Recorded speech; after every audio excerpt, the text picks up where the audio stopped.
The jury found businessman Carl Zaglin guilty of all three counts he faced. He was found guilty of conspiracy to violate the Foreign Corrupt Practices Act, violating the Foreign Corrupt Practices Act, and conspiracy to commit money laundering for his role in the scheme to bribe TASA officials for contracts to supply police uniforms. What did the jury say about the bribes to former Honduran officials? The jury only speaks through its verdict, and the jury found Carl Zaglin guilty of paying bribes for the contracts. And what awaits Carl Zaglin? Say again? What awaits Carl Zaglin? Oh, okay. Carl Zaglin was let out in handcuffs. The government made a motion to remand, meaning that he gets arrested immediately and goes straight to prison. The judge granted that motion, and he was let out of the courtroom in handcuffs. Um, Handcuffs. yes.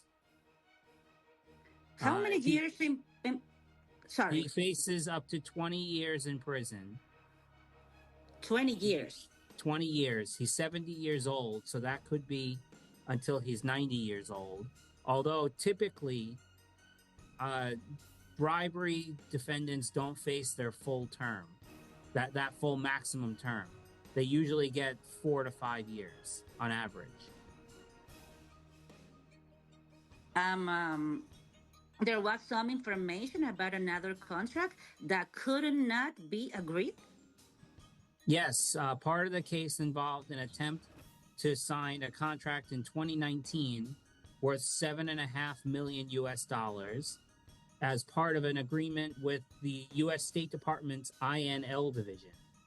It was to be a part of a bigger arrangement with the Security Ministry that included a whole bunch of other things, but it was not fully explained at the trial what those other things were. Why couldn't a new contract be made? The contract went to a different company. Different company. Yes, called Oops. 511 Tactical. And it will be in another year. No, that contract was 2019. I don't know the current contract situation.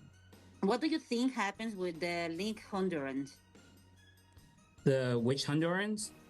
With the members of TASA members. Oh, so Francisco Cosenza is supposed to be sentenced in October, and Juan Ramon Molina is supposed to be sentenced in 2 weeks, 2 weeks from today. I do not know what his sentence will be. There will be documents filed to the court on what his sentence may be, and then the judge decides on the sentencing day how much time he would serve. Who was in the courtroom today? Today, family of the defendant, government lawyers, and others.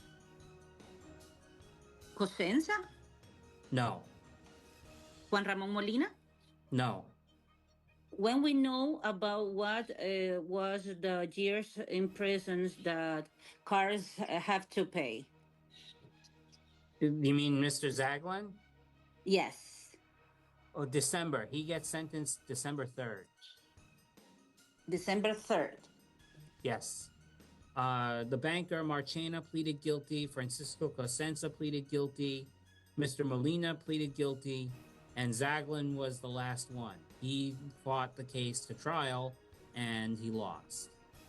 Were entrepreneurs mentioned during the trial? Who? Entrepreneurs. Entrepreneurs? Mm-hmm. Only really Mr. Zaglin, and then the defense for his Mr. Zaglin mentioned 511 Tactical, another company. Didn't nothing more specific than that. Okay. Does this leave any precedent to avoid bribes? Does this leave any precedent? I would say no. This case is very similar to other type corruption cases brought by the U.S. government in all sorts of corruption schemes. The two of the government's witnesses Louis Berkman and his son Brian Berkman both pleaded guilty in a separate corruption scheme involving sales of tear gas to Bolivia's military, for example. Yeah. Did President Juan Orlando Hernandez have anything to do with this case? No, his case was adjudicated in New York, not Miami, and it had to do with drugs. Yes, but he was the president at the time. Yes, he was the president, and there were a couple of mentions, not by name, of the fact that the president has to approve contracts, but it was not mentioned that he did anything besides that in this case. Okay. He say or they say how much were the bribes in total?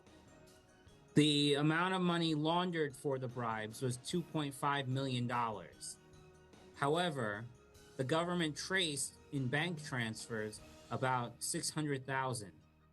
Much of the rest of the money may have gone out in cash, and that was not traceable. They don't know how much cash was paid. Okay. We want to thank you for all your support during the trial and all the days we have to message to each other, and really, really appreciate it. I'm very glad to help. Se le agradece al periodista Samuel Rubenfeld por toda esta información. Vamos a esperar hasta el 3 de diciembre, que sea la sentencia para Carl Zaglin. Se dice que son 20 años, tiene 70 años, saldría en 90 años, pero vamos a estar atentos también qué pasa con los hondureños. A los 90 años, sí, tiene 70 años, saldría a los 90 si cumple los 20 años que está sugiriendo la Corte. Vamos también a estar atentos qué sucede con los dos hondureños que también están en el juicio, en este juicio que nos está informando Samuel Rubenfeld, que es reportero senior de delito financiero en MLEX, tiene experiencia en casos de corrupción corporativa, lo que ha cubierto por 15 años consecutivos.